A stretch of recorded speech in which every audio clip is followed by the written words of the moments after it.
Hey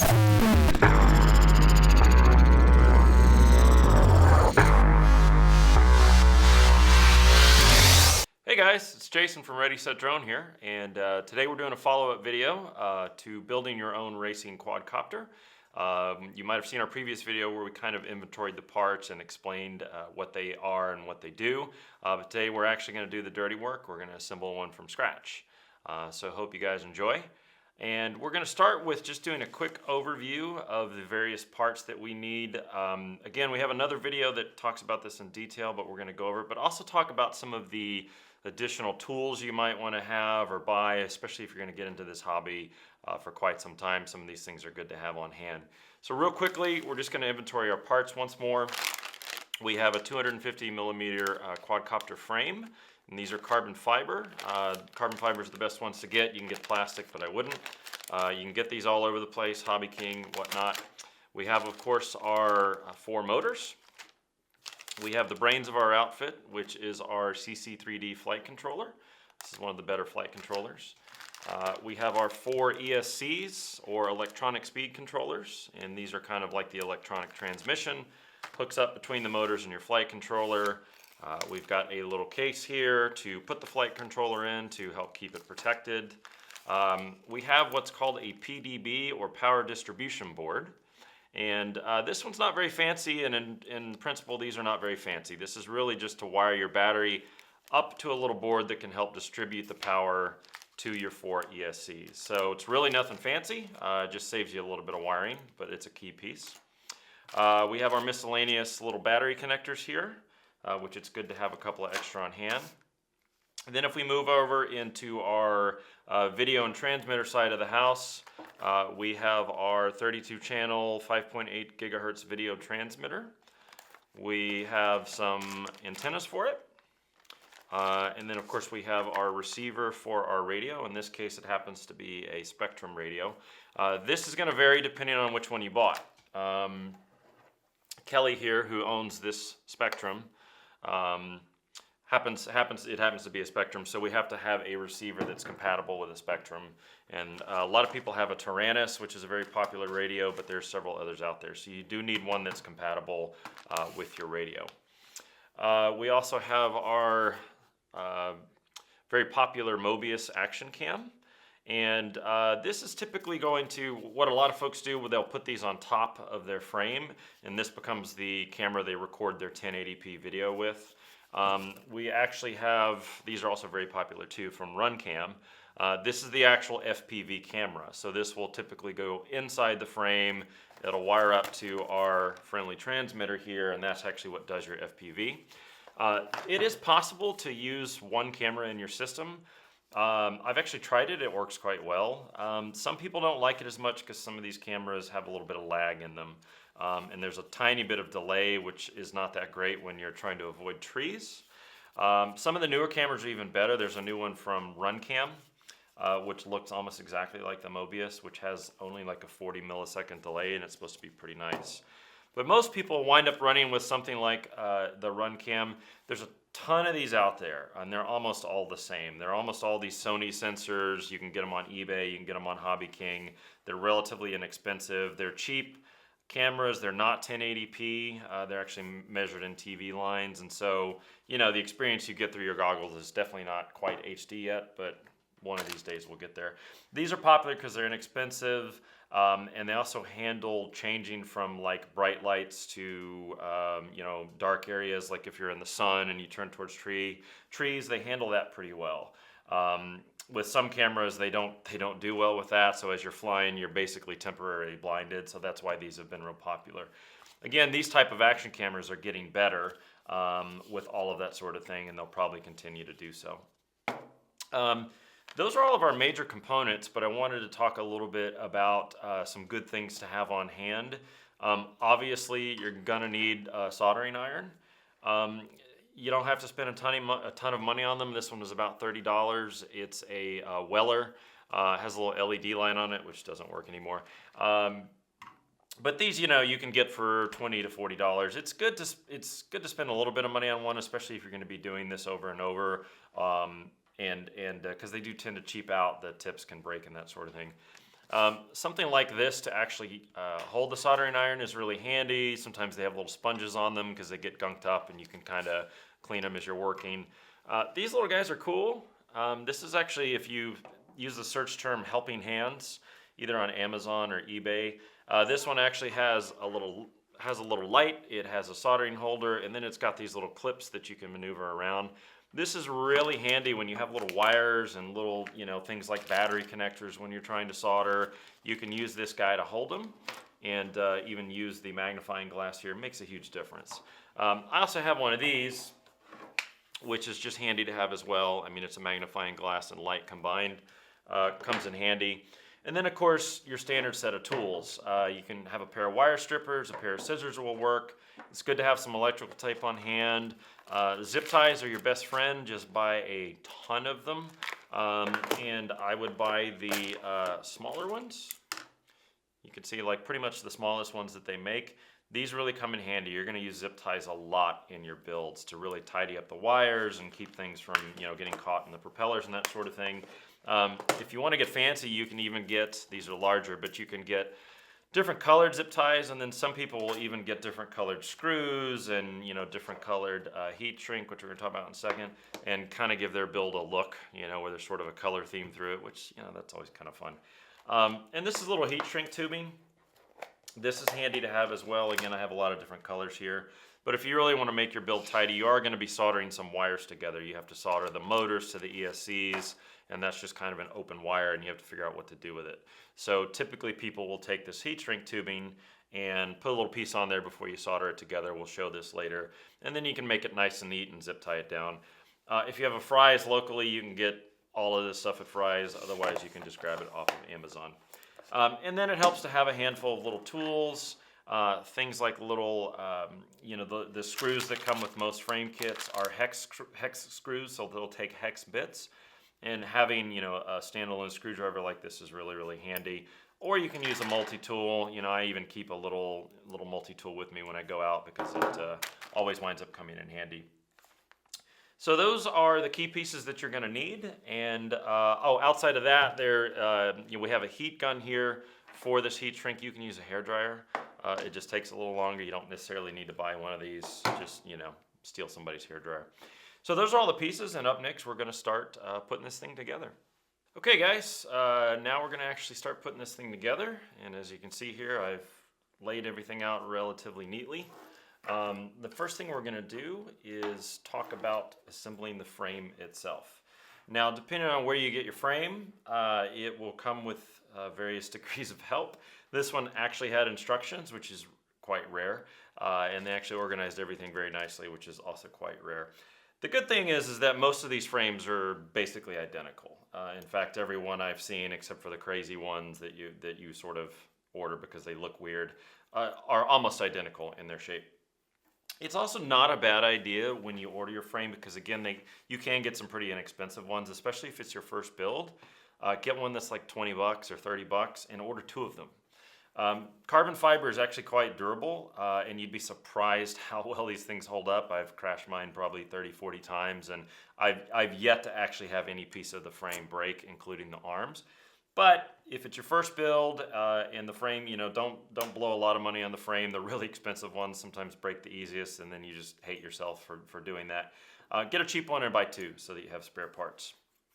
Now, the first couple of things we have to do, we need to assemble the frame, but we also need to start putting the pieces in there for the power and the ESCs and that sort of thing. So most 250 frames will come with 3 pretty large pieces. You will have a base plate that goes down at the very bottom, then you'll have the actual bottom of the racer itself, and then you'll have some sort of top piece that goes on it. Now, the top pieces, sometimes you will see them, they will run the entire length of the racer, and sometimes they don't. Typically that's set up so that you have a place to sometimes put your battery. As far as where you actually wind up putting your batteries, we'll look at that later. People put them on top, sometimes you put it inside. If you have a frame that lets you put it inside, it's a good idea to do so. Anything you can try to do to protect those batteries is a good thing. But the first thing we need to worry about actually is we start from the bottom of the craft and we work our way up. And they'll all come with those little screws that we talked about that you use a hex driver to screw in. And they all come with these little, what they call standoffs, which are these little metal posts, and those screw in and hold the frame up. But first thing we need to worry about is we need to get our power distribution board set up, okay? That goes usually at the very bottom of the craft, but this guy and your flight controller itself are gonna be your first areas of focus. Now here's something to consider. Carbon fiber conducts electricity, okay? You could learn this the hard way, all right? So when you look at these power distribution boards and you see what's going on here, it's just a bunch of pluses and minuses, right? The idea here is that I run the positive and negative in from my main battery, and then the rest of these guys are just positive and negative terminals. It's like a big hub. So I can wire up anything else to this that I wanted. I could run wires for LEDs, I could run wires for my 4 ESCs, but you'll notice it's all just a bunch of metal. So the moment I put that somewhere on the frame, like that, and sandwich it between the frame here, that metal is touching the carbon fiber, okay? And it will short out. Okay, it'll start smoking, it won't work. So there's various things you can do here. One of the easiest things that I do is I just take some electrical tape when I'm done with all of it, and I just put electrical tape over all the exposed metal, okay? And then it winds up getting sandwiched between the two bottom boards, and then you don't ever have to worry about it. Other things you can do, and again, other boards are different. Some of them are not set up that way. Sometimes the frames have places for them that are not conductive to avoid that, but most of them don't. The other thing you can do is some people get a little jar of rubber cement, and when you have all of your solder contacts on there, you can just put some rubber cement on the top of them. That's actually kind of nice. It also provides a little bit of extra security in case your solder joint starts to come loose. You've actually got rubber cement on all of that. The downside is if you ever need to remove any of the wires, you have to scrape all that gunk away, and it's kind of a pain. So depending on how your board is set up, we can start to see we've got our bottom plate here. And let's talk a little bit about the top plate here. Important thing to figure out early on is which way is front and which way is back, okay? Because it does make a difference. And the reason is you'll see on almost all of these boards, you'll see these two little slots here like this. And then typically the back, you've got a big open thing like this. The reason you have these slots is because you'll have a little piece that looks like this on most builds. And this is where your FPV camera goes through. And it's got these two little notches right there, which go in the bottom of the bottom board like so. And then they go, here's your top board, and you notice you see those same two little notches, and they go in those same two little notches. And then there's like a little cage for your FPV camera. Do you have to have this? No, but it adds some stability, it adds a little bit of protection, and I highly recommend it. So make sure you know where the front is and where the back is, okay? But you'll notice, as you can see, we've got our 4 areas where the arms go out, right? And so it starts to make an X configuration. But our bottom plate has that same sort of configuration, and typically you will see there are some holes that line up. And so your power distribution board, again, you can put this stuff wherever you want it, right? Depending on what you buy and where it goes. But in this particular case, I know I've got this power distribution board. I know I want my flight controller in its happy little home in its case, usually sitting in the middle of the craft and usually sitting on something level, right? You want your flight controller to be as level as possible. So we're gonna put it in a little plastic box, and we're gonna put it in the middle of the craft, and we're gonna make it as level as possible. So that means I really want my power distribution board underneath all that, and then I want this bottom frame down here to hold it up. So it needs to go sort of sandwiched between the bottom frame and the very bottom plate. Now, this particular build, I believe, even comes with a few little spacers here, which is nice. A lot of them don't have this, so this is actually kind of nice. And so what that's going to let me do is actually have a little bit of built-in gap between that bottom plate, yeah, about yay big, and the very bottom of the craft. And that's where my board's going to go in there. And again, I'm going to wrap the entire thing with some electrical tape once I'm done soldering. Now, when we get started here in a minute, we'll have a little bit of a crash course on soldering. It's not rocket science. Just don't touch anything with your fingers and you'll be okay. Solder hardens very, very quickly. So you do have to kind of have good lighting. You know, something like these little guys really, really help so that you're not trying to like figure out how to hold something while you're working with a bit of solder. Now we mentioned our power distribution board. I'll get a close-up of that guy here. Again, this is just a giant hub, right? And there's a place here kind of for your battery, your input and output, although realistically you could run your battery to any one of these positive and negatives and use them any way you want. But it's intended to work like a hub. I would run the wires for my positive and negative, solder it to those guys, and then I've got all these guys to continue routing. I've got 4 ESCs that I need to think about. And then if you ran anything else on this, like LEDs and that sort of thing, then that's going to need power as well. So what we're going to do first is we're going to solder on our initial leads that go to the battery, right? So this came with some cables, and this is probably, let's see if we can see what gauge wire this is. This is 14 gauge wire. If your build and your frame did not come with some wire for the battery, then you will need some length of 14 gauge wire. The lower the gauge, the higher the voltage and the thicker the wire. So I wouldn't go with 12 or 10. It'll be really stupid thick and hard to work with and frankly overkill. But 14 gauge is good for the amount of voltage you'll have going through most of these. And again, you'll need some if it doesn't come with it. So it's also good to have some of this stuff on hand, especially if you're doing these builds. All right, it's time to start soldering. First thing we need to do is we need to strip a little bit of wire off of our main leads. A pair of wire cutters helps. You'll notice they're always labeled. Since I'm using 14 gauge wire, I'm going to use 14. You can also use a pair of scissors, which is typically what I do. It takes a little bit of practice, but if you don't have a wire cutter, you just sort of gently squeeze around and then you sort of fling it off, and that will almost always work. But we've got fancy wire cutters. So I'm going to strip off, we don't need a ton of exposed wire. Make sure I have it on 14 there, just a little bit. About that is plenty right there. And then I'm going to expose the negative. You'll also notice I have in my workspace here, depending on where you are, you might want to put a little something down under your solder area. Like I said, solder dries and it hardens really fast and cools really fast, but you still could mess up a surface if you're not careful. These are usually stranded, so it helps maybe twist it a little bit so they don't start splaying out.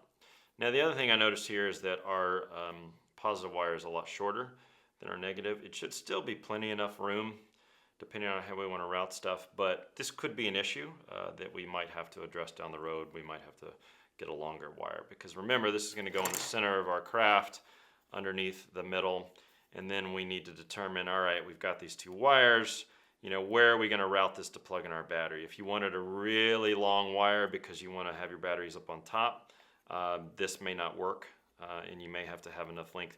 So a good rule of thumb is start with more wire than you think you're going to need. You can always cut it. Trying to make it longer is a real pain in the butt. So our first step is we're going to solder onto the main positive and negative of our power distribution board. And this is not all that difficult. I've already got my soldering iron is warmed up. And so what I'm going to do is I'm going to start by putting a little bit of solder on the end of the wire itself, just to get a little bit on there. This is called pre-tinning or tinning the wires, and basically it's a nerdy word for getting a little bit of solder on the end of the wire. Makes it a lot easier. If you're trying to put a bare wire into a solder point and hold it and hold this and hold solder, your life is very, very difficult. So you can see I've just got a little bit of solder on that one. I'm going to do the same thing for the positive side.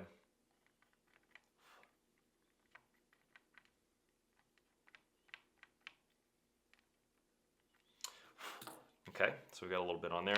Another thing you can do, depending on how big the hole is that you're soldering into, you can also put a little bit of solder on the contact point. In this case, we've got a pretty big hole, so it's not going to help a lot. The idea, though, is to get a little bit in there so that once you get the wire in there, there we go. Once you get the wire in there, it's going to stick, and then if you need to make it better, it's kind of already stuck in there. Okay, so what we've done is we have got our positive and negative lead from the battery soldered to our power distribution board. And what I did is I came through the top and I soldered up underneath. And this is typically a pretty decent strategy. You can see we've got pretty large holes here. Works well for the larger gauge wire. In integrated circuits, what actually happens is the little chips themselves have little tiny pins that go into holes on a circuit board.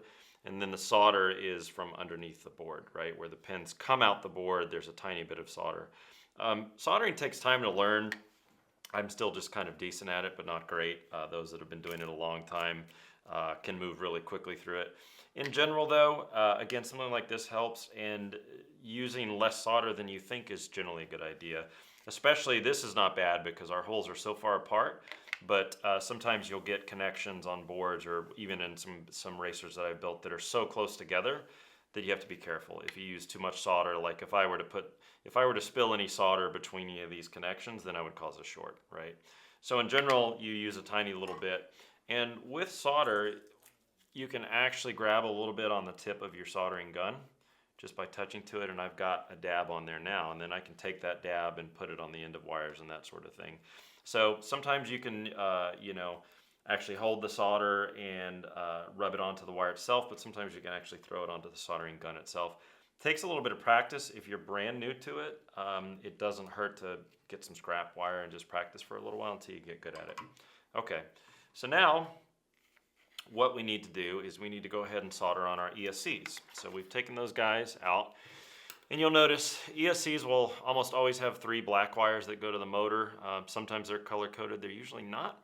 We're going to talk about that when we get to the motors, on how that's wired up and why it works that way later. But right now we care about this side of it, right? So with an ESC, we will have some sort of circuit board in the middle. It's usually protected in some sort of shrink wrap like this.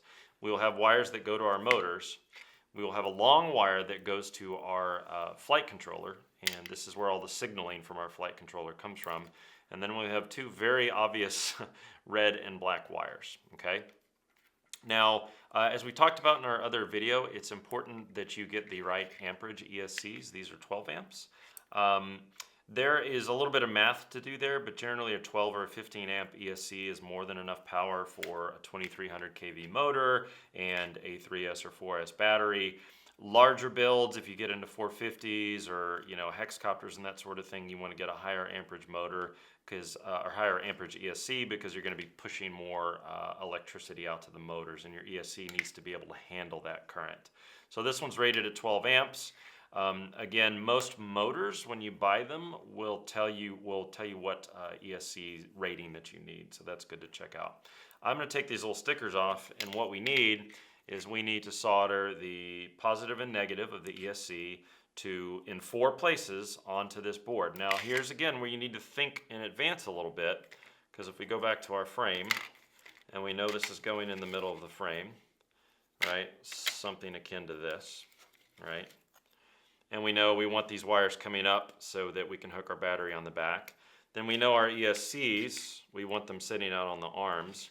So it helps to think a little bit about where you're going to wire these. You could wire them to any positive and negative pair, but I'm going to go ahead and wire them closer to the corners. If this is the back, going back towards the battery, I'm going to wire these things closer to the corners. So I would either pick, this pair or this pair that's going to sort of let these things line up in kind of an X pattern, okay? So we're going to go ahead and solder all 4 of these, and once we finish that, we'll take a look at it, and then we'll start to see how we place it together in the frame. Okay guys, we have finished our initial stage of soldering, and what we get is a crazy spider looking thing. But let's talk about what we've done here. Remember, our first step was to solder our 14 gauge wire onto the main leads of our power distribution board, which we've done somewhat elegantly.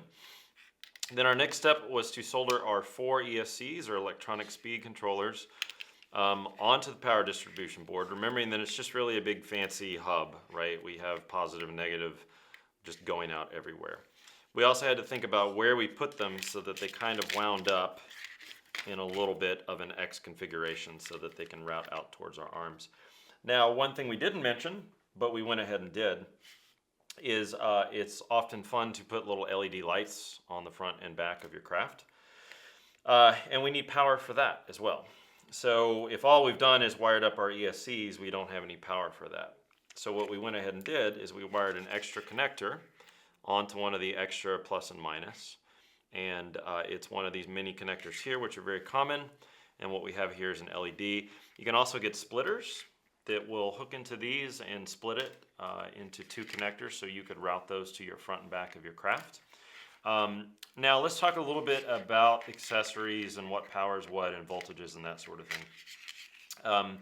The batteries that run these things are 12 to 14 volts, right? Depending on whether you're running a 3S or a 4S. And that's nominal voltage around 11.6 and 14.8, somewhere around there. But the point is that there's a rating, right? That there's 12 volts and 16 volts, depending on 3S or 4S. The components that you have in the system have to be able to support that stuff, right? They have to be rated for it. It's also important not to overdrive components. And what I mean by that is we've got our flight controller, which is this tiny little board, right? This happens to be a CC3D, but again, there's many others that are out there. They can only accept a certain amount of volts, as can things like an LED. And if you put too much voltage into them, they will just fry. You'll get a little puff of smoke, or it just won't work. Most LEDs these days are rated. A lot of components you'll see in really electronics in general are rated for a range of volts, right? You find this when you're buying these components online, but they're typically built to handle a range safely before they would explode. Most LEDs will fit in that range fine. Most of them are rated for 12 volts. So in this particular case, it is perfectly safe to wire this 12 volt LED straight up to this power distribution board and run it with a 3S battery. Now, if for some reason this particular LED was not rated for anything higher than 12 volts, if I were to hook a 4S battery up to it, it could very well mess up the LED. Flight controllers, like these delicate little things, are almost always 5 volt controllers. I think some of the newer ones might handle newer voltage or higher voltage, but I don't believe so. I think even the latest fancy ones that are out are all rated for 5 volts, which means if there's too little or too much, you're going to have a problem. So you look at this and go, oh, okay, well, how do I power the flight controller? I've got an LED that I know can handle 12 volts, so I can wire it straight to the PDB, and I'm good to go. I can plug it anywhere, but what about this guy? Well, that's where these handy ESCs come into play. Now, if you remember when we first looked at them, this long wire here, this connector, winds up going to an output on your flight controller, okay? Now, if you look, there's a label on here. If you can read it, probably not, but you'll read it when you buy your ESCs. It will say BEC, and that stands for Battery Eliminator Circuit. And this one says BEC 1 amp 5 volt.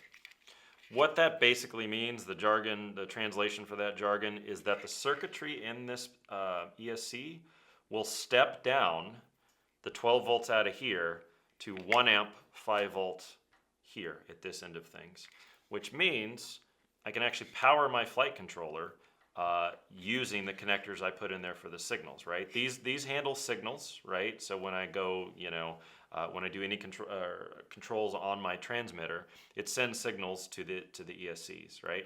It also provides power. So that's how you power your flight controller. You don't have to worry about an additional power or anything like that. Almost all ESCs you buy these days have a BEC, a battery eliminator circuit in them, and you don't have to worry about running additional power. Now, I did mention at the beginning there are fancier power distribution boards, and by fancier, sometimes they have some circuitry on them that will do stepping down of voltage, right?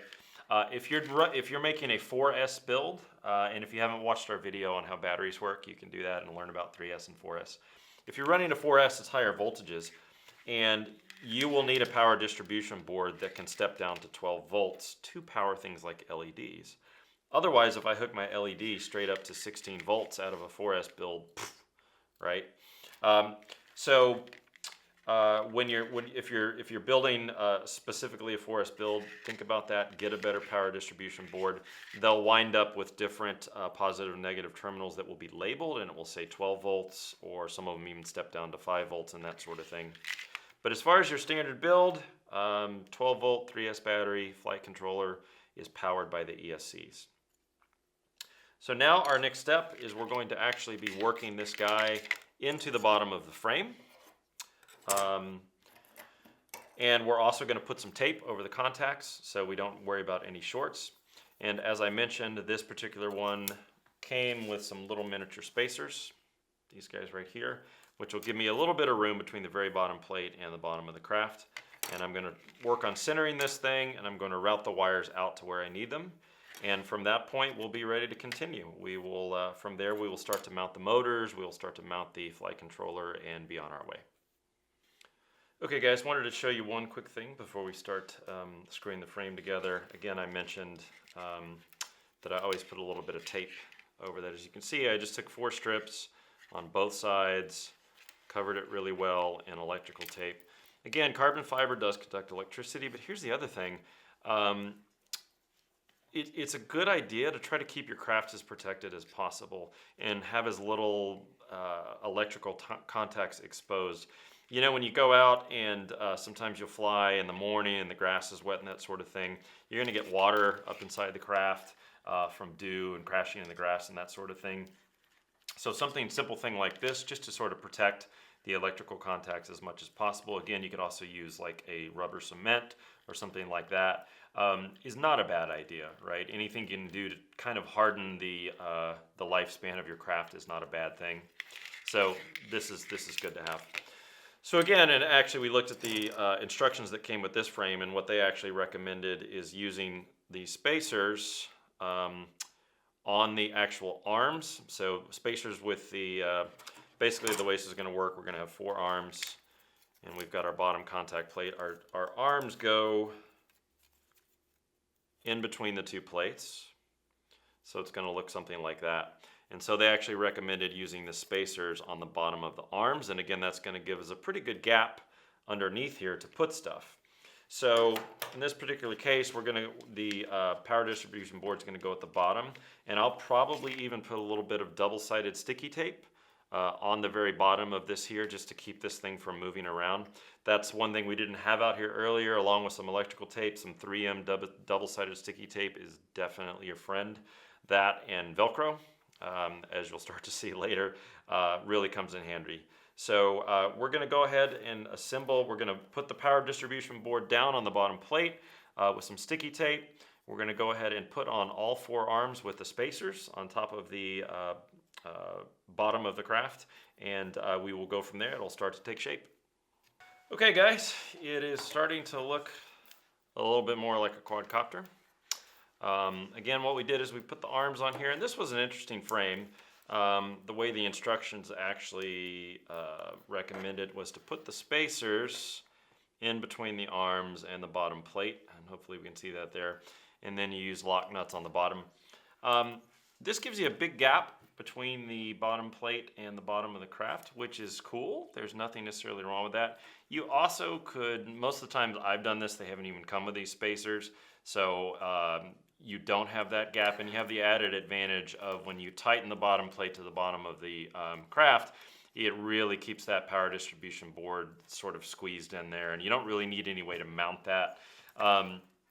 Sometimes these boards do have like holes in the corners, so you could mount them with screws if you wanted.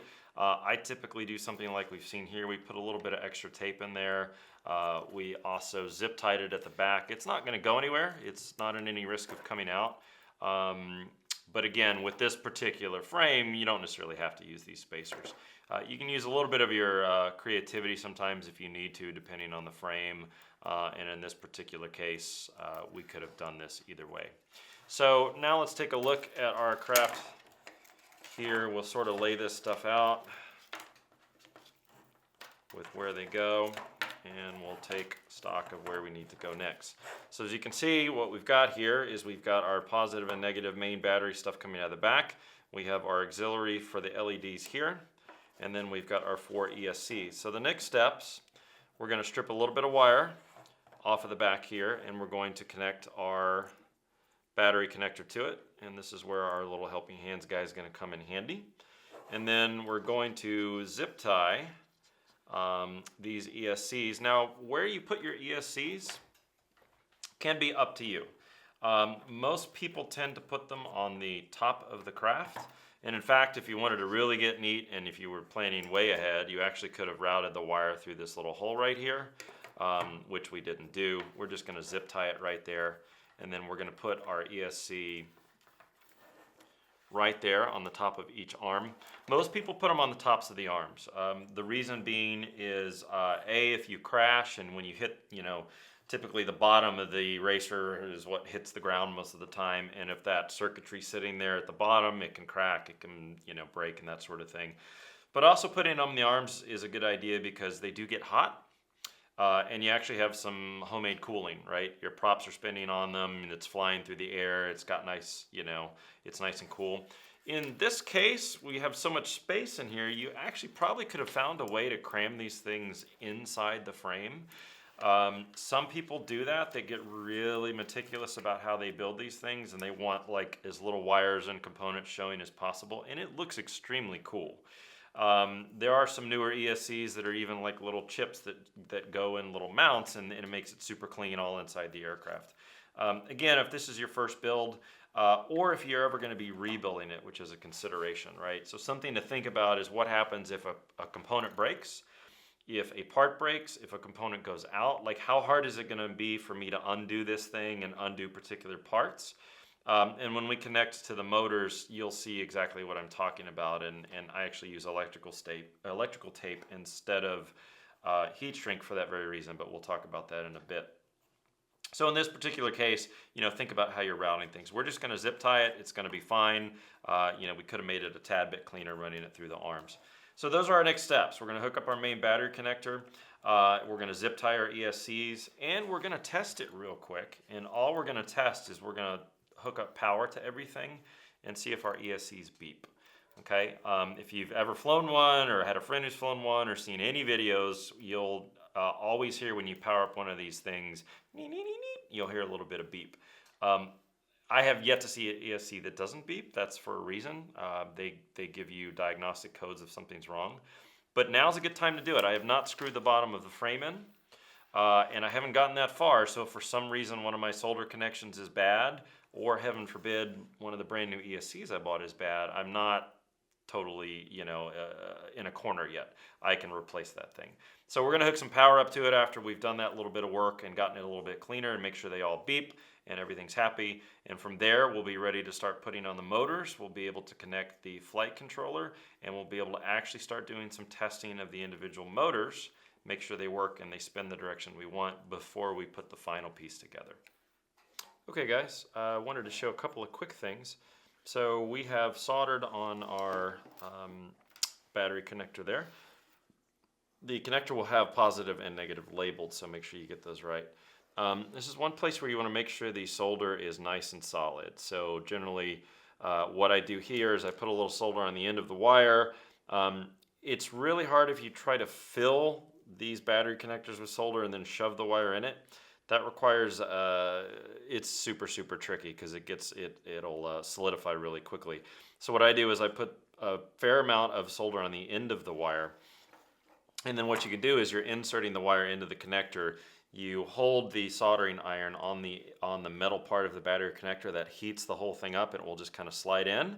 When you take the soldering iron off, it will cool. It'll usually bond right then, and then you can go around all sides and put a little bit more solder all around it and have a good connection.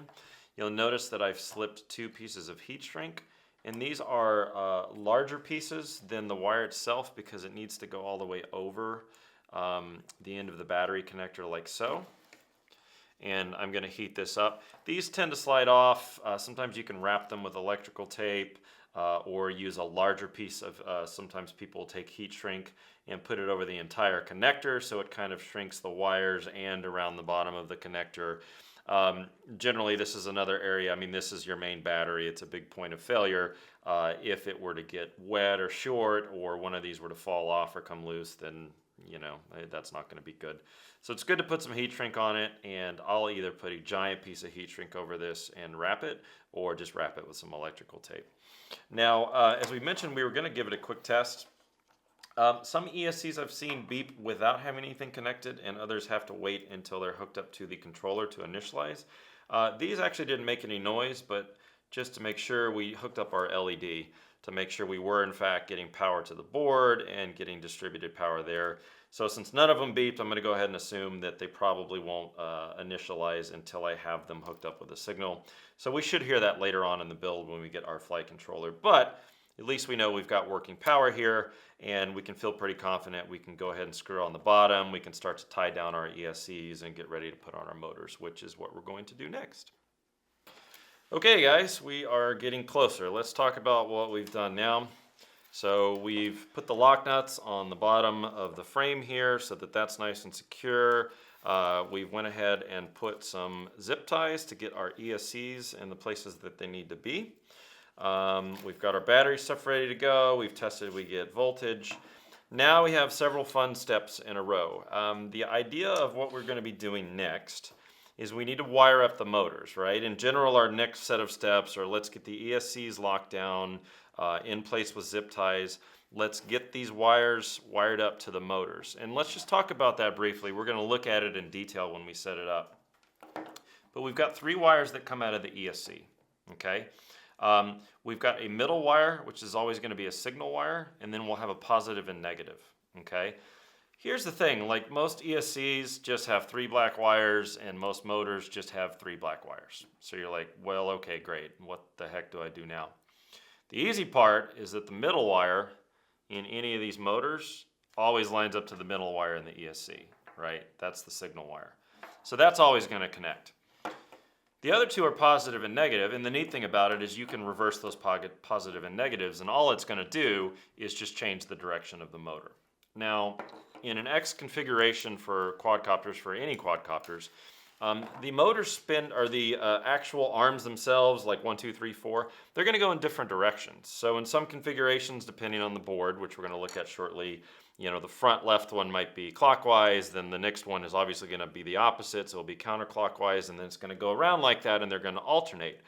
Which means when you're wiring these up, you have to get the motors spinning in the right direction. The direction they need to spin depends on the configuration you're doing. We're going to look at all this in software here in just a minute, and you'll see images on it.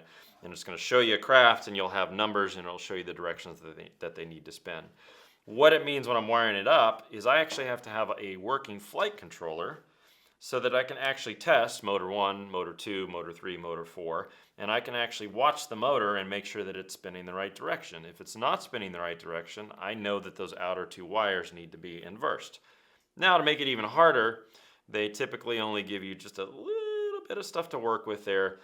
So what I find, again, another accessory that helps in this process is to get some of these little guys, little alligator clips. And these are nice because I can basically say, well, I always know that middle wire needs to be connected. I can wire that up. I can wire up the 2 outer wires. And I can plug all this stuff into the computer and test one motor at a time. And when I have the right configuration of wires, I can then solder them together and clean up from there. So it's a pain. This is probably one of the processes that, I mean, once you get into it, it kind of flows, but it's one of those pain in the butt processes because you've got to make sure this guy's hooked up, and you know, you got to be able to connect those motors one at a time. Now, let's before we start diving into that, let's talk about a couple of things as well. When you connect these wires to the motor, they typically give you a little bit exposed there. You can always expose more.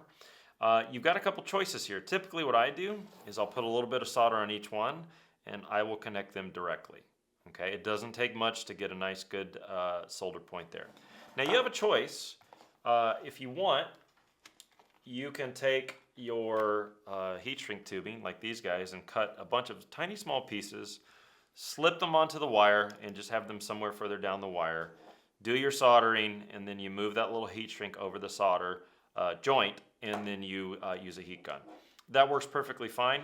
Quite honestly, I'm lazy, and what I typically use is a tiny bit of electrical tape. So I will solder each one, wrap a little bit around it, do all 3 that way, and then wrap a little bit of real tight electrical tape around all 3.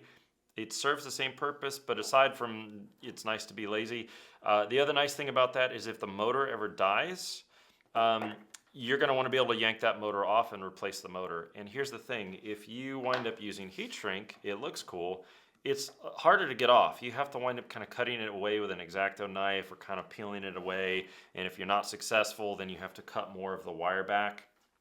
And when you've got, you know, short wires on these ESCs, you don't have a lot of margin for error. As you're going to see, when we put the motor on, we're going to move this ESC as far into the frame as we can. We're going to actually wind up cutting these wires quite a bit because we don't want all this extra wire hanging out here on the arm, especially when there's a blade spinning right here. So we're gonna cut these about 2/3 of the way down. We're gonna cut the motor wires themselves way, way, way down. And so we're only gonna have a little bit of wire to work with so that we can fold it up nicely and zip tie it somewhere on the arm so that it's low and that it's out of the way. This is a bit of the struggle. You don't want your ESC and wires poking way up, because when you actually get the motor on there and there's a prop spinning right here, you don't have a lot of margin for error. So you want to get all that stuff, you know, down, zip tied as close to the arm as possible. So you have to cut these wires down. It's another reason I wind up just using electrical tape, because it just winds up being easier. Sometimes that stuff adds thickness. If you're going for an ultimate super clean build and you want it to look, you know, just super slick, I would use the heat shrink. If it's your first build and it's kind of experimental and you're a little bit lazy like I am, then just use some electrical tape. So let's talk a little bit about flight controllers before we start putting this together. This is a CC3D model. This is one of the more popular flight controllers. All of these are very similar. They're going to have several ports you can connect to, and they're going to have some outputs. We're going to talk about that in a second.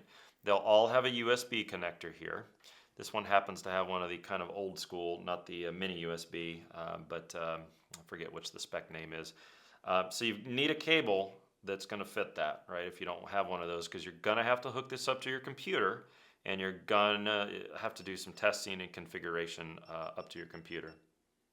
That's all right. That's just the top camera. We can keep going. Okay. So we'll just stop there for a second. So this is going to have several connectors as well as outputs. These pins that you're going to see on a flight controller are in fact your outputs. These pins are going to be what your arms and your ESCs connect up to. I have 4 outputs because I have 4 motors. That's all I really care about.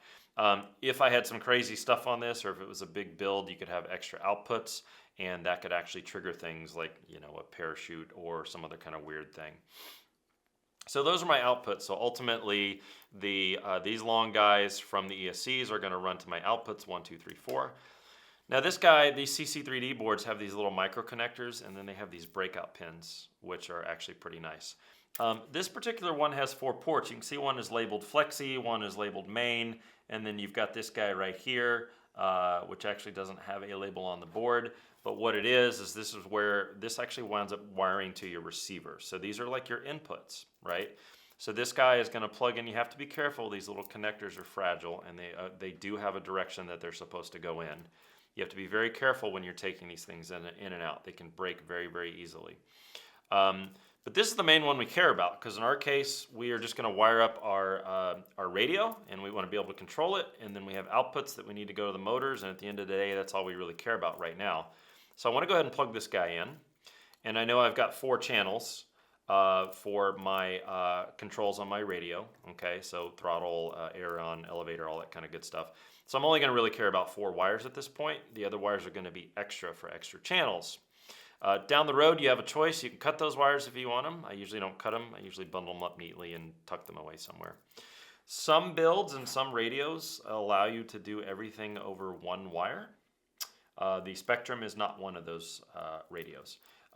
This is real typical in Taranis radios. You can actually do everything over 1 wire, which is even neater. And if you're a total neat freak, you can use 1 wire and cut the other 7, and it makes it that much cleaner.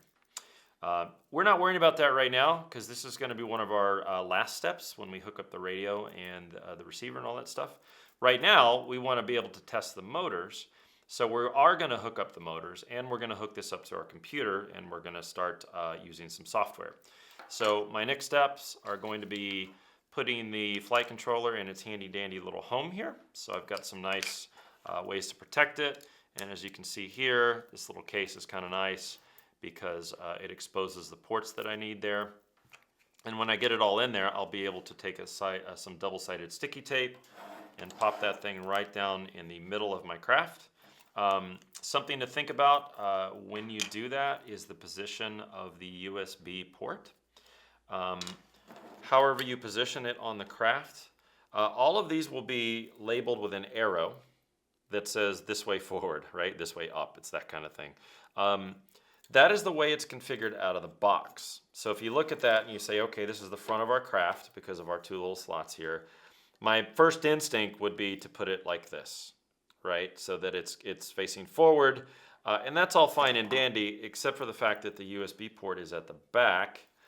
And what winds up happening is sometimes it can be very hard to get to. When I connect the rest of this thing together, and I have Lord knows how many wires in here, sometimes my video transmitters and all that other garbage, I have to put it in a weird place, sometimes at the back of the craft. And when I want to connect this to my computer later to tweak it or play with it or change the settings, I have to figure out how to cram a USB cable in there. You can position the flight controller any direction you want it. You can actually modify that in software. So a smart thing to do is say, let's get the USB port facing to one of the sides, right? So it winds up looking something more like this. And then it winds up being a lot easier to connect my computer to it down the road. So that's what we're going to do, and we'll show you how to do that in software in a little while. But again, next steps, let's get it in the box. Let's connect it to the bottom. We're going to wire up our motors, and we're going to show you how to do that. And then we're going to go over to the software, plug it all in, and see if we can talk to it and start connecting the motors to test them. Okay guys, we're at the point now where we're ready to do some of the really fun stuff. So what I want to do is walk you through what we've done to get here, and then talk to you a little bit about the software and how you're going to go through testing the motors. So what we've done, as you can see, is we have mounted the board inside its handy little case.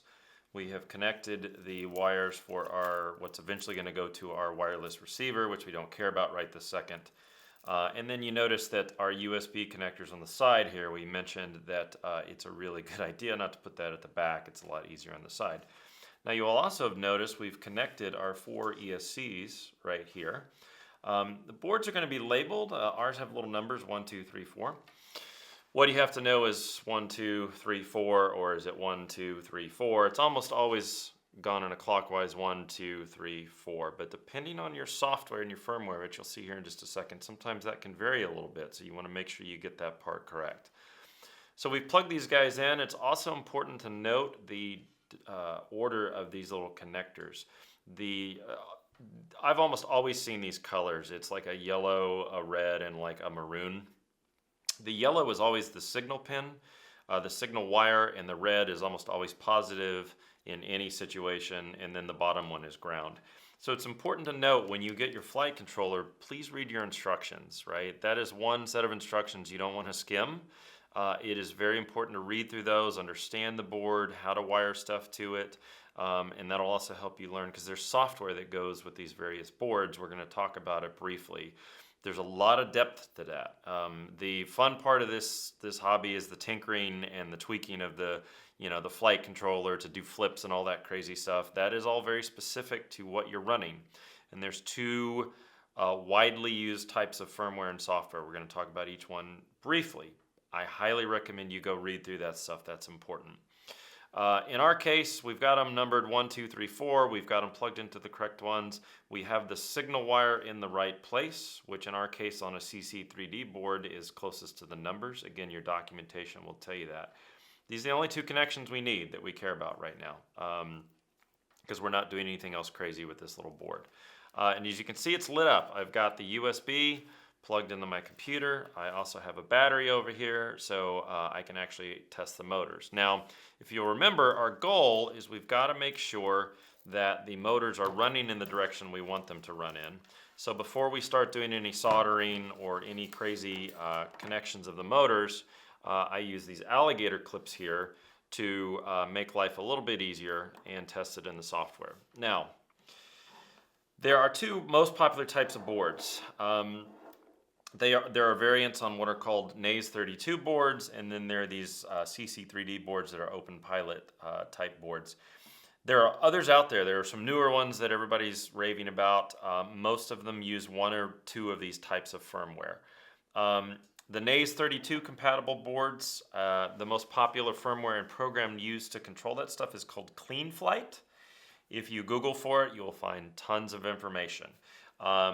And there is a Google Chrome browser plugin to configure CleanFlight based boards, which is one of the reasons people really like those. They're really easy to configure, right? Like I install the board, hook it into my computer, I just download a Google Chrome extension, and I get this handy dandy running configurator that we see here on the screen, and that's called CleanFlight. And you do all of your configuration and setup and tweaking and testing inside that application. That's not what we're using. We have a CC3D board which runs the OpenPilot software. That's all this stuff is open source. They have different contributors that build on this stuff. The CC3D board actually has a software package that you download. Let me move this little guy out of the way. That has its own GUI, its own application. Some people prefer this software, some people prefer CleanFlight. There's, some people don't really care. I've used both. They're both really cool. They both do different things. I think they're both great.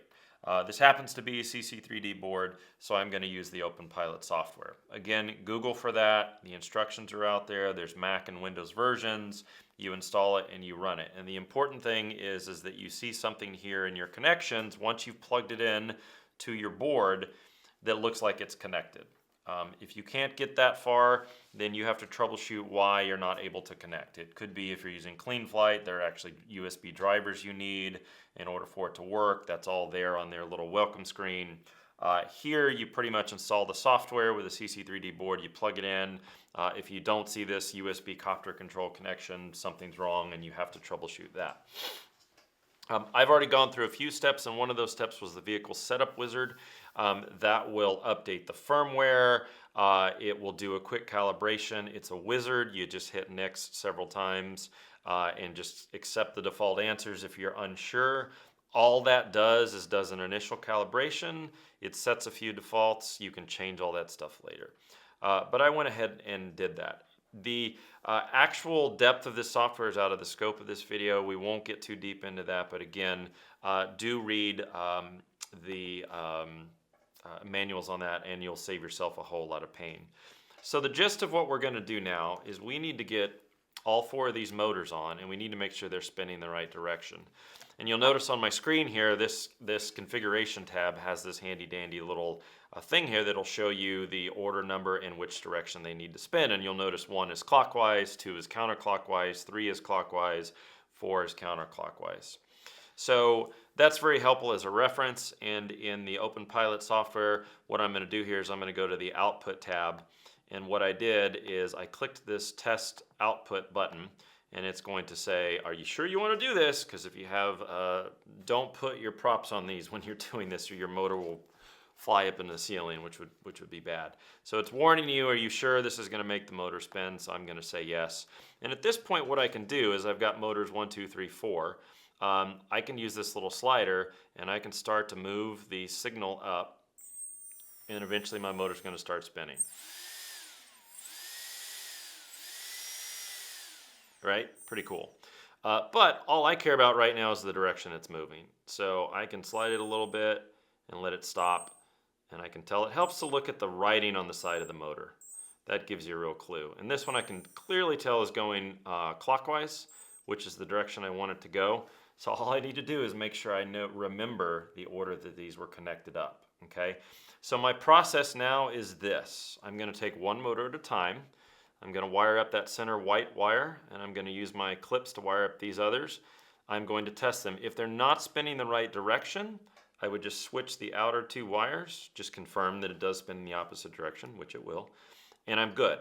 Then I just have to remember as I take them off not to get confused, because now I want to solder these wires together. And as we mentioned, I'm going to have to take some of the length out of these wires, okay, so that I don't have this big, ugly, nasty build. So that's going to be my first step, is figuring that out, and then I'm actually going to physically mount the motors onto the frame. Now you'll notice that most of these frames have a ton of holes in them. That's to give you plenty of options depending on the motors that you get. The different motors will have numbers on them, which will explain how far apart they are. So you might want to make sure all that stuff lines up when you're buying a frame. A lot of sites like Hobby King and the others, the frames will even tell you what size motors they recommend. And the motors come in different sizes as far as the distance between the holes. They come in different sizes in their diameters and their height and that sort of thing. This is a 2204 2300 kV, and that first bit, that 2204, those numbers refer to radiuses and the distance of the holes and that sort of thing. So do some research on that and make sure it's compatible with your frame. But we're gonna go ahead and mount them on there. We're gonna make sure they're wired up right. We're gonna cut these wires down, solder it all together, zip tie it down. This is gonna take a little while. This is probably one of your longer processes as far as like, taking your time, making sure you're done right. Once we've done this and we've confirmed all 4 spin up with our software and they're spinning in the right direction, it's mostly downhill from there. The rest is just going to be assembling the rest of the frame, putting your transmitter in there, make sure it's powered up, putting your camera in there, and that sort of thing. But this is probably the last large step we're going to have to do. Okay guys, we're back. We actually are filming this across 2 days, so we took a little break. But I want to review our progress so far, show you where we're at, and then talk about our next steps when you're thinking about how to go forward with your build. So the last things that we were doing is we were actually physically mounting the motors onto the craft. Now on this particular frame, we actually had to widen the holes just a little bit with the drill, which is actually the first time I've ever had to do that out of many builds. But sometimes, depending on where the frame comes from, these little M2 or M3 screws that you use, if they fit through the holes very easily, it's really easy to get them threaded on the motors. If they don't, then it's a little bit more of a pain. So I actually had to use a drill and widen those a little bit. But we have all 4 of them mounted. And then the other thing we've done is we've taken some zip ties and sort of cleaned things up. And again, depending on the amount of time you want to take in doing this build and how meticulous you want to be, you can go all out, or you can just kind of go in between, which is what we've done. So basically, we connected the motors using electrical tape, and then we've sort of zip tied that. So it looks nice and clean, but again, you can cut your wires really short. You just have to be take into consideration you don't have a lot of margin of error if you wind up cutting all these wires pretty short. In general, you can try to move your ESCs as close inside the craft as you can be. We could have probably gone in a little further in here. That way you've got some room here so you could really tie wrap these wires up on top. But this works quite well. So the other thing is we've also zip tied the ESC wires down here and here just to make it nice and clean. As you can see there, give us lots of room inside the craft to keep working. So our next set of steps is really about determining where we're going to put the rest of the stuff on this particular build. We're going to start by starting to install these little standoffs, and these little guys, there's 6 of them. There's going to be 3 on one side, 3 on the other. You'll screw from the bottom up, and of course those are the mounts that's going to take your top bracket. Now, our top mount plate. Now in our case, our plate doesn't run the full length of the craft. It actually stops back here. Part of that is if you decided you wanted to mount your batteries in the back, which you could certainly do, you would have to be careful about any wiring here. You would probably not want to have this wiring here so that it wouldn't get in the way. And then you could actually mount your batteries back here. And you can see on most of these frames there are these little holes right here for your battery straps. Now the alternative is to mount the battery on top. I generally prefer to mount them on the top because it keeps the center of gravity from a weight perspective in one place. So the problem with putting them in the back is that they become a little back heavy, right? The stuff that you wind up putting at the front of the craft usually does not counteract the weight of the batteries. The craft will compensate. That's what the software and the accelerometers is for, but sometimes you even have to tweak that a little bit. The plus side is that it's kind of protected, right? It's inside the frame, and if you do a lot of crashing and rolling, then the battery's a little bit safer. In our case, since this plate doesn't even go back the full way, it doesn't really help that much. Most of the ones I've built, I've always mounted the battery on the top, which we'll talk about at the very end. You just use usually 1 or 2 battery straps, and it's been fine. I've crashed many times, and I've never had a battery explode, although I've seen that happen on YouTube, and it's pretty cool to watch. But it's a consideration. So in our case, we say, okay, we're going to put the standoffs on. We're going to mount this guy right here. We know that our FPV camera goes up in the front. We also have to figure out where our receiver's going to go, and then we have to figure out where our video transmitter is going to go. And luckily, these guys are pretty small. This is where Velcro becomes your friend. I would recommend using Velcro because sometimes you need to take these things off. Generally, these usually wind up just getting Velcroed underneath the top plate. Keeping in mind that you have to think about your antenna on your video transmitter, right? If you wind up with a little guy that looks like this, or one that's at a right angle, you have to think about where you want to put that. Now, it's going to start to get crowded when I put this plate, and if my battery's sitting right in the middle, and if I've got my, Mobius action cam up here on the front, then, what do I do with this guy? And in this particular case, this is probably going to be a good situation to actually mount the transmitter near the back. We might move these wires around just a little bit and mount this guy here at the very back and have the antenna come up at the back of the craft. This is where you have to just do a little bit of space planning, depending on the type of frame. Again, if this was a full length frame, then I could mount it underneath the back and have the antenna come off that way. That's also still an option here, but remember your battery's going to be up here. So, those can kind of sometimes tend to get in the way. We'll take a look at it once we get that on. This will be one of the last things we do, is mounting that guy. Your receiver itself can really mount anywhere. Just keep in mind, these are the wires that need to go to it. So the next steps, we're going to go ahead and put the standoffs on. We're going to go ahead and look at mounting our camera, our FPV camera, up at the front of the craft. We're going to start wiring that up, and we're going to walk through all of that on video once we get to that step, and Velcro it all together. And at that point, it should be pretty close to done. We're going to have to do a little bit of wiring for power, because our video transmitter itself needs power. So we're going to show you that here in a second. And at that point, we'll be ready to start doing some more testing. Okay, so now we have our standoffs installed.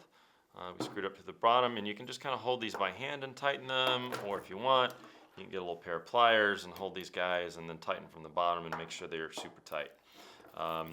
So now let's talk about how we're going to move forward with a couple of things. And so what we've got here is we've got our FPV camera, and there is writing on the back of it so you can tell which way is up, right? These come with several connectors and wires in the box. Usually you've got this little breakout connector and this little guy to do your settings. You can actually change some of the onboard settings on this camera if you want.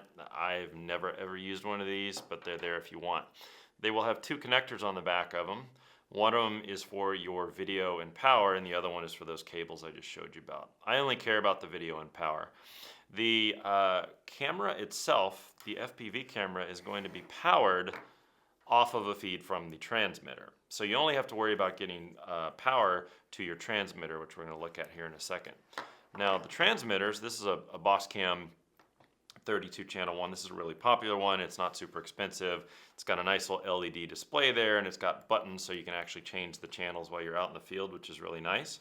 So another consideration about thinking about where to put this is, can I read that LED and can I push those buttons? So in our particular case, I think what we're going to do is we're going to actually put it on the back of the craft here. So we might undo this and move this forward a little bit. So I've got plenty of room to just go ahead and double-sided or Velcro that down to the back. And that's going to be really nice. It's going to put the connector for the antenna at the very back, and with a little right angle connector, it'll sit right back there. So that's going to live back there, and it's going to come with a cable that looks something like this. Most of them come with some sort of connector. This is just going to pop right in there, and what we've got is we've got a power connector here, and then we've got a cable that runs to our camera, and there are three wires, a positive and negative, and the video signal. And then if you'll notice back on this guy, it's color-coded. Now these connectors don't line up, which is unfortunate, but what we're probably going to do is we're just going to cut the wire to take a lot of this length out. We don't have very far to go, right? If our transmitter is at the back of the craft and I'm just trying to go right here, I certainly don't need this much wire. That's a lot of wire. So we're going to go ahead and cut this guy down quite a bit, probably more than half, strip the connectors, and then we're going to cut this guy, strip the connectors, and just solder it together and tape it together with some electrical tape. And that's the only connectivity we need there. Now, going back, if you remember when we first put our power distribution board together, we soldered 5 things to it. We had 4 of them for the ESCs, and we left 1 for auxiliary power, and that's this guy right here. And I've got this handy little connector, which you'll notice lines up with the connector on this. So what I'm going to do is I'm just going to put a splitter on this, a little Y connector. You can get these on Hobby King or your local hobby store. or Amazon, that sort of thing. And you can put as many splitters on them as you want. So I could actually split this once and then split it again, and I would have two convenient connectors for LEDs, and I'd have one very convenient connector for my video transmitter. And these are nice. They take up a little more room, a little harder to hide, but you can unplug them, plug them back in. You'll probably at some point be taking your craft apart and either fixing something or swapping things in and out. And it's really nice to be able to take certain components out without a huge mess and a fuss. And so that's kind of why we do that. So I'm going to do all of this before I even put the top plate on. I don't need to put that on. That actually can go last. I'm going to make sure our camera is nice secured up in the front. I'm going to go ahead and either Velcro or double side tape my receiver to the bottom of that plate. I'm going to go ahead and hook up my connectors, and they're numbered 1, 2, 3, 4, 5 for our different channels, which we're going to talk about near the end when we get everything wired up and starting to talk to our transmitter. So I'm going to stick everything down, put all that stuff in their places, and only at the very end is where we're going to screw down the top plate. And at that point, we will be able to move into the software. We'll be able to give it another quick test before we put any propellers on. Then we're going to bind it to our transmitter. We're going to test it with our radio before we put the propellers on, which is a smart thing to do. And then we will be able to test it for real. All right, let's take a look at our progress now. We're going to show you what we've done so far and all the fun little things that you can run into. So as you can see, starting to look a lot more like a racing quadcopter. So the couple things we did. First, we started by putting the video transmitter on the very back of the craft here, which we can see we've used double-sided 3M tape on the bottom, and we've also zip tied it with a larger zip tie. That helps, especially in crashes. This thing can roll around, your antenna can roll around. Doesn't hurt to lock that thing down. And you'll notice it's at the back of the craft, which is great. I can read the LED nice and easy. I can also have access to these buttons, so I can change channels nice and easy, which is great. We went ahead and put a clover antenna on the back of it. Now these guys come with the little black antennas, which are sometimes called ducktail antennas. Nothing wrong with those. Those work perfectly fine. These clover ones tend to get a little bit better reception. They hold up a little bit better, and so we've put one of those on there. And of course, as things always go, we had a male-to-male connector, which of course doesn't work, so we had to actually get a little coupler to put in there. Again, if you're going to get in this hobby, it's good to buy lots of little spares for things, extra props, things like these little connectors, right angle antennas, along with your, standard tape and Velcro and all that kind of good stuff. So that's all squared away and ready to go. Now, as part of the whole FPV setup, we have taken that connector to it, and remember we mentioned we were going to shorten the video cable, which we did here, and we shortened the video cable on the camera. And then we soldered those wires together and wrapped them real tightly in some electrical tape.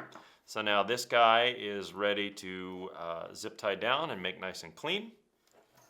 Up at the front, we have got the FPV camera mounted and in place. What we did is we just used double-sided sticky tape. Down on the bottom, we've got double-sided sticky tape on the top. And then when we mount the top plate, that thing's going to be held well in place. Thing with the cameras that you see different things. Most people, you'll eventually find you'll want to angle your camera up a little bit. When the craft is flying forward, it's naturally tilted down. And if your camera's pointing straight on, it's kind of looking at the ground. These have enough wide angle view that you can usually still see the horizon, but what a lot of people do is they want to angle that camera back so that when I'm flying forward, the camera is a little bit more level. In this particular case, it is in its plastic case. Which, by the way, if you do order these little, mini FPV cameras, don't get ones that come in a metal case. They are heavy, heavy, heavy, heavy. Make sure when you're buying it on eBay or Amazon or wherever you get it, that it has a plastic case. What some people do is they'll actually take them out of these cases. You can get a little mini screwdriver and take the whole thing assembly out of the case. And they will either get a 3D printed mount or find some other ingenious way to sort of angle that camera back a little bit. We can't do it with that case because as soon as you do, it sticks out too much on the top, and the top plate would not go on very well. So we're just going to leave it in there for now. It'll be a little bit at a disadvantage, like we mentioned about the angle, but it's fine. It's not the end of the world, especially if it's your first build. Camera angle is going to be the least of your worries when you're learning how to fly them. What else did we do? We had our power lead coming up from the power distribution board. We have put a Y splitter on it. So we were able to plug our video transmitter into one of those outputs. Now from here, I could keep putting on Y splitters if I want. So I could have one, if I put one more Y splitter, I'd essentially have two more power outputs, and I could run them to a front and back LED, like this little guy right here. We're just gonna leave one for right now. We're gonna put an LED at the very back of it, because that's really, we just need something to help us with the orientation a little bit. Not nearly as important with FPV racers. People put them on there because they look cool, and that's certainly true. And if you want to run two LEDs, and again, you don't have to use these little connectors. If you want, you could wire this stuff up all by hand and, you know, save on a little bit of space. I mean, every little bit adds weight and takes up space inside there. But we can zip tie this down and make it all look nice and clean and have the convenience of these connectors, so we swap them in and out. The other thing we did, we put the radio receiver. We used a little bit of Velcro, we put it on top, and then we just zip tied the radio antenna to the top of the craft. So it's going to sit off the back, something like that. Now, you have a couple different options with these guys. Some people will find little 3D printed antenna mounts that you can, you know, actually physically screw to the top of them. Those are all over the place if you check eBay especially. You can get creative. There are other ways to sort of make it stand out. Really, we just need to have it somewhere where it's not going to get in the way of the propellers, obviously. That would be bad. And it's not going to get in the way of anything else. So this is just going to kind of stick off the back of the craft, and when we put our battery on right there, it'll be just fine, and we still have room for everything. So another thing we ran into is this conveniently molded Spectrum receiver didn't really want to take in the little connectors from our CC3D flight controller very well at all. It's almost as if they want you to buy a breakout cable. So we used our good old-fashioned friend, Mr. Pliers, and we made it work.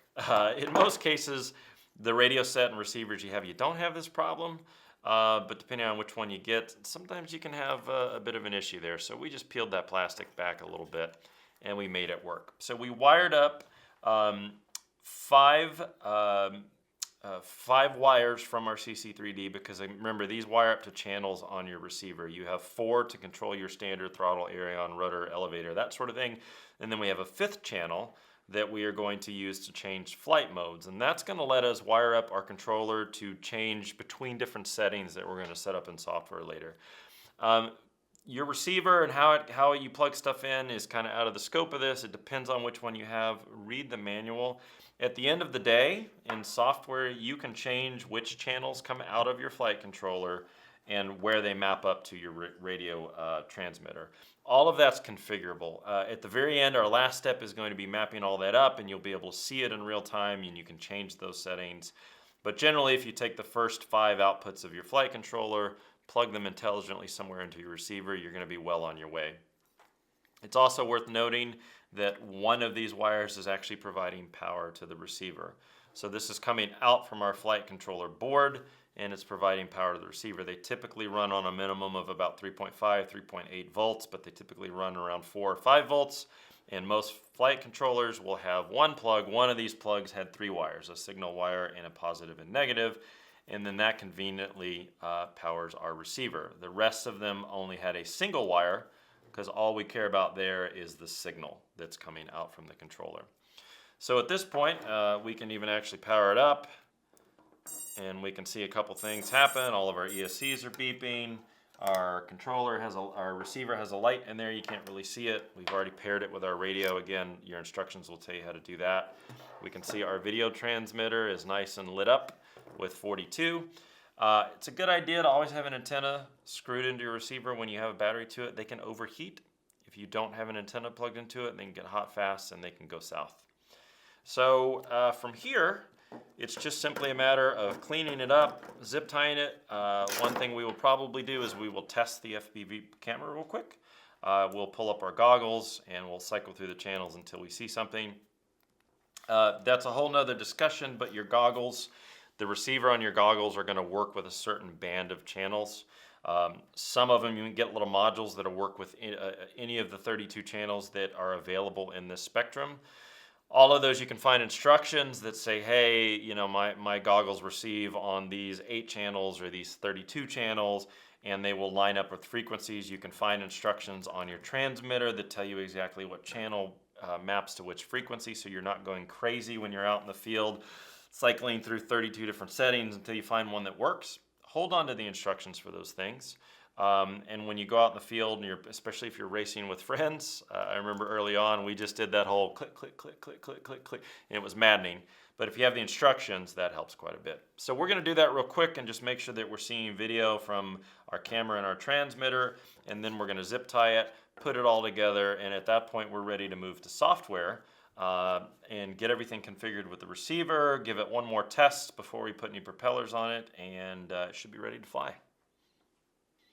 Okay, we are super, super close. So just to recap what we've done thus far, and we'll go over the remaining items. We're pretty close here.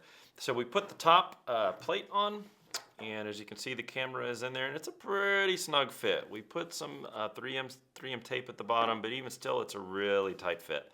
So you could either not do the 3M tape or put it in there and just be careful around bending this. Again, it's because it's in the case. It is a bit of a snug fit. We put the top plate on and we've zip tied everything down. As you can see, it's relatively clean. We could keep zip tying and, you know, tie some of these cables down even a little bit more to give it sort of a nice, you know, look all the way through. That's kind of touch-up work. You know, you could zip tie these cables as well.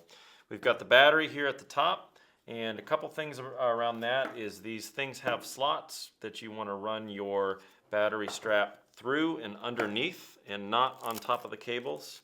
You want that battery strap right up underneath the frame. You want to pull it so that the buckle is as close as you can get all the way down here, because that allows you to really pull that battery strap tight and sort of wrap it around, right? You want that battery good and snug, and you want to make sure nothing is sticking out that could be anywhere where the propellers could hit it. And so far, I think the only thing we might need to adjust a little bit is the antenna here. We don't want to run the risk of that guy falling down. So we'll figure out something with that, with some zip ties or something, so it kind of stays out of the way, or it could kind of stick here at the back. The next steps, we're really close. We're going to be using the Mobius Action Cam, this little baby right here. Most of these frames come with something that looks like this, and it comes with these little guys. This is intended to be a mount that sits right here, that sits on top of these little rubber, you know, absorbing, shock absorbing type things. I would not use this. This is the first thing to come off in a wreck, I guarantee you. And you'll probably lose your Mobius. It's a bit of a waste, to be honest with you. What I typically do is I will use the mount that comes with the Mobius, and I will use a piece of 3M tape, a big piece of 3M tape, and mount it right there, and then you've got a nice harness that your Mobius can slide in and out of. And even with that thing 3M taped, what I typically do when the Mobius is actually mounted in there, I will take an additional battery strap and wrap it around the Mobius. You'll be surprised that even with this, I have some pretty cool video of this, of the whole thing rolling and the camera flying right out and rolling as well, which looks cool, but you really don't want to lose this if you can help it. So we'll do that. We'll 3M tape it down. We'll put the Mobius in there. It'll be ready to go. We did test the FPV, and it was working just fine. So the next step is then going to be plugging it into the computer, mapping it to our radio, make sure we have all of our channels and directions mapped the right way, giving it a dry run with the radio before we put any propellers on, and then we'll be able to test it for real. Okay guys, we have got it all wired up. I just wanted to go over a couple of things before we actually do a real flight test. So basically the last procedures were getting it set up in our software to talk to our transmitter. Now again, it's going to depend on which flight controller you have, and it's going to depend on which radio you have, but the process is the same for all of them. Typically you'll be working with 5 channels, and on the CC3D, when you connect the little connector for your receiver, they're actually in order. You'll have a positive and a negative, and then 5 wires. You actually have 7 wires, but they'll have color coding, and from left to right they'll be 1, 2, 3, 4, 5. But here's the thing, it doesn't really matter which order you connect them to your receiver. At the end of the day, you're going to be doing some mapping in your software, so it's not always going to line up 1, 2, 3, 4. It doesn't have to. Most software packages like OpenPilot and even CleanFlight have something in their GUI that will show you activity or some sort of wizard. Like the OpenPilot has a nice wizard where basically it says once you've got these bound and everything's turned on, move your throttle, move your rudder, and it will automatically do the mapping for you. So we've got 5 channels, we've got 4 for our basic flight controls, and then we have a 5th channel for our flight mode switch, which you can then get fancy with later. Out of the box, these things will come in a very stable, standard mode where it's going to self-level and it's not going to go too crazy. But you can change using a flight switch. Sometimes it's a 2 position. On this one, it's just 2. On some, it's 3, and you can switch between 3 different banks of settings. And that's more advanced when you start getting deeper into it. Again, you need to really truly understand your radio, and you need to understand the software you're working with. For right now, we basically set it up out of the box, and as we can see, we'll plug it in, turn on our radio, we'll give it just a moment, and I'll go ahead and arm it, and it did some blinking there. And as you can see, as I adjust my throttle, and if I move my pitch and roll, I can hear it trying to do stuff. Now, there's a setting in most software too to have the motor spin the moment that it arms, and that's one thing we'll change so that you know for sure that it's armed. But at this point, we're ready to take it somewhere safe and test it. All right, guys, we are done. It is dark right now, so we're not going to take it outside, but look for another video where we get it outside and put it through its paces.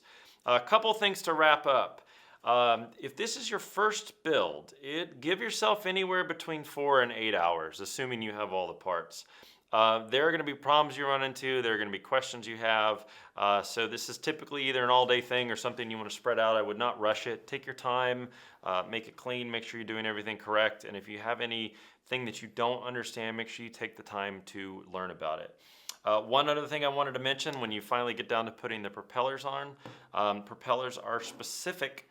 They will have markings on them, and there are propellers that are meant to go clockwise, and some that are meant to go counterclockwise. These are called pushers and pullers. Pushers spin clockwise, and they push the air down when they're spinning clockwise, and they're either going to have an R, sometimes a P printed on it. A puller will push air down when it's spinning counterclockwise. It will either have an L or no marking at all, and it'll just have the numbers. So if you get it out there and it does something weird right away and flips over, well, chances are your propellers are in the wrong place. So make sure that you have them on in the right direction. Once again, we do have a video that preceded this one that talks about all the parts in detail and what the components are, so take a look at that one first if you have not seen it yet. It'll give you a good overview of everything you need. And don't forget to subscribe, and if you have any questions, put them in the comments below. We'll do our best to get back to you with answers, and we appreciate the time. Thank you.